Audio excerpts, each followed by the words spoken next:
Hello বন্ধুরা, আজ দেখাবো আমরা বছর জুড়ে কিভাবে টমেটো সংরক্ষণ করে রাখতে পারি ফ্রিজের মধ্যে। এভাবে রেখে দিলে একটার সাথে আরেকটা কখনো টমেটোগুলা লাগবে না। এভাবেই আমরা ফ্রিজ থেকে খুলে সাথে সাথে টক কিংবা ডাউলও দিতে পারি।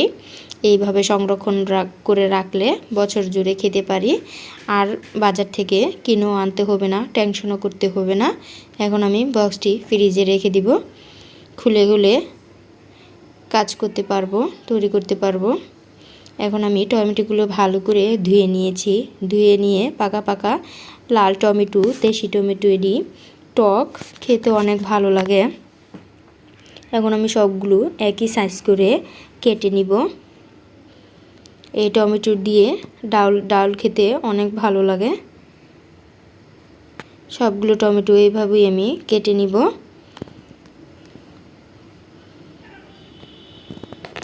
কেটে এখন আমি ফ্রিজে রেখে দিব, ডিপ ফ্রিজে। সবগুলোই পাকা পাকা টমেটোগুলো এভাবে ছড়িয়ে রেখে দিব, তাহলে একটার সাথে আরেকটা লাগবে না কিছুক্ষণ।